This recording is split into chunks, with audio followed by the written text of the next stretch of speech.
them to be, but for who they are. Every negative aspect that people or slurs or remarks people make about homosexuals and being gay was depicted out there. But how do you judge what was there? You just allowed them to be themselves, which was embedded in them, not me. I just gave them a inside building to be able to achieve anything they wanted to. Became not necessarily a gay bar, but a very seedy place to be, and it had a lot of trash and a lot of underage and things going on that people would commonly associate with the homosexual population. A lot of things happen out here, and it's nothing out of the ordinary. I mean, it's sad to say, but it's fun that you get used to it. I mean, nothing offends you out here. It was definitely rustic. At the same time, I could appreciate him for all that he has done for the community here, because no one else seemed to be able to do it. There was so much resistance in the city limits of Meridian to where it was physically impossible because of cops and because of gay bashings, and there were several.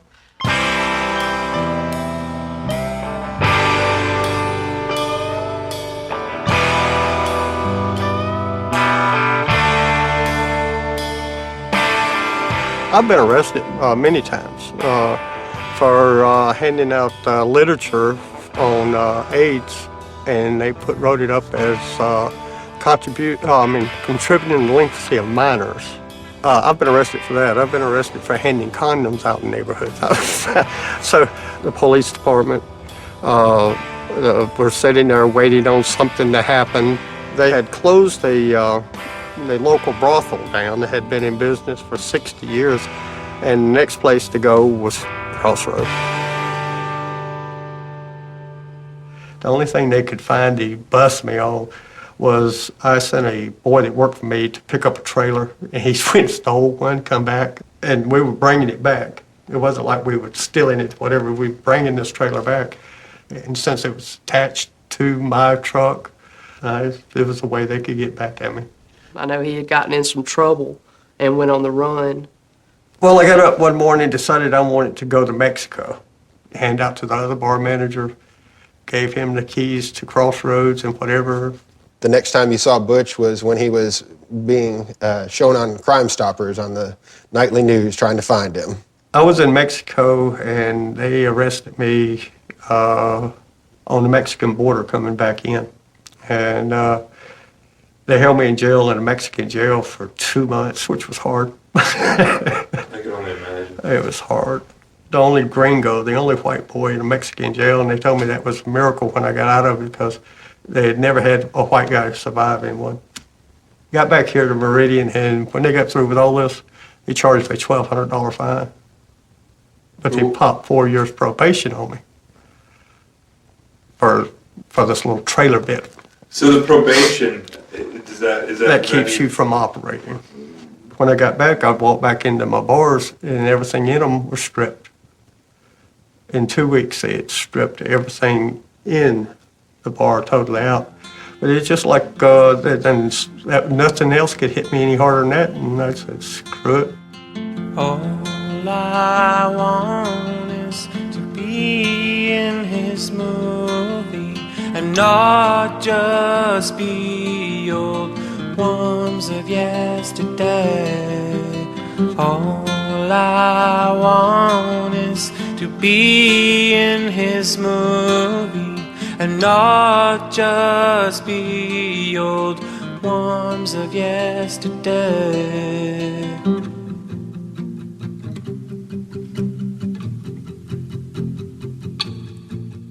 It's a tragic situation.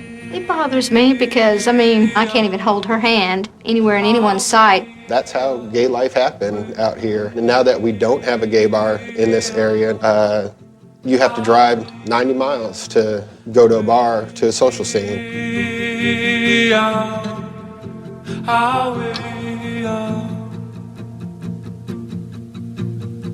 Welcome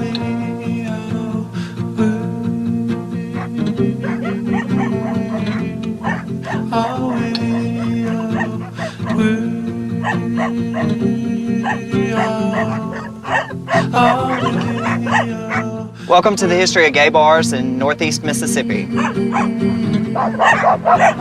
Oh, Lord Jesus. Get Cujo. Tulip Creek was the only gay bar I really knew in Tupelo. There they go, the pack's gone wild. First it started out as just one big brick building, then it opened up to a patio bar, then another bar on the outside of it. Good night, there'd be about 125 people here. When the bar was in full swing, there was 2 security guards out here to tell you where to park. They had a caretaker that lived in the house over here, or him and his lover, or whoever they were screwing at the time. There was a few buses parked around back that was used by the drag queens. And then there was another area on out here that just picnic tables and lawn chairs. And that's pretty much it. When the nights we would get raided, there'd be drag queens in full dress running across that field across there in high heels trying to clear a couple of barbed wire fences. So you gotta hand it to them. If they didn't know how to dance, they knew how to fucking run. They got the hell out.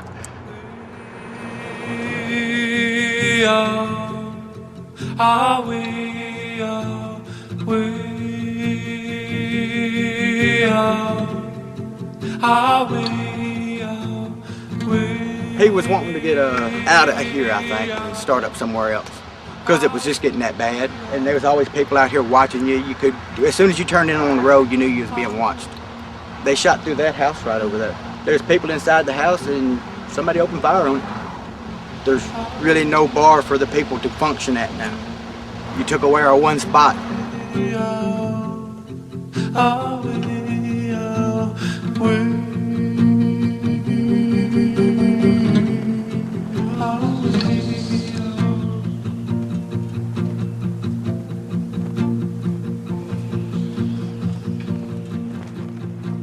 Terry Caps, and I'm sitting here at the old Sugar Shack.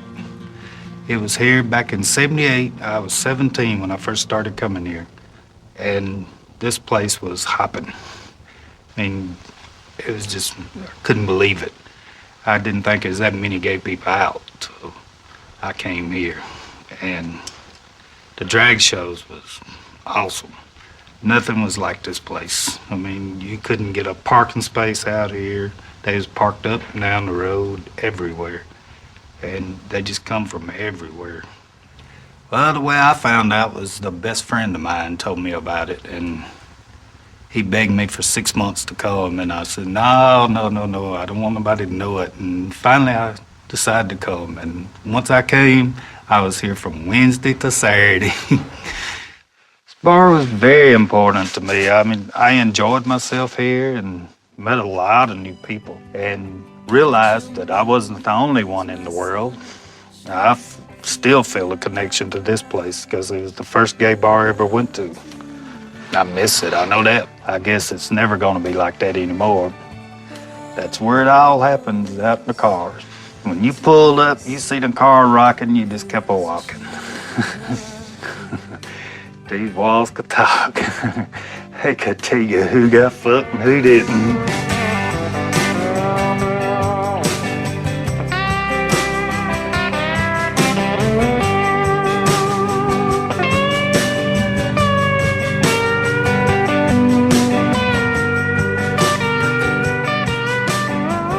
Hi, we're at the American Family Association in Tupelo, Mississippi. I just know they're a big religious association. They try to make sure that all the morals are kept up to date around the towns and everything, Northeast Mississippi. Well, we're a national, what we call a pro-family traditional values organization, and we were started in 1977 by my dad, Reverend Donald Wildman, and I've been here since 1986. And so we champion Judeo-Christian values in the popular culture. You know, we have a 170 station radio network called American Family Radio. We also have a magazine, the AFA Journal, which goes to about 160,000 poems. And then we have an internet presence, a couple million people that have subscribed to our internet email alerts, and so we sort of encourage people to get involved in that way. So those are sort of the outlets that we have to get our message out. You have to balance your own personal convictions based on why the things you believe with another person's right to exist, to live their own life. And so that's why our actions at American Family Association are taken against groups who try to revolutionize the culture, not against individual gay people. Well, I was at Tulip Creek back when they were parking across the street from Tulip Creek. Who was parking across the street? Donald Wildman and some of his fellow church members.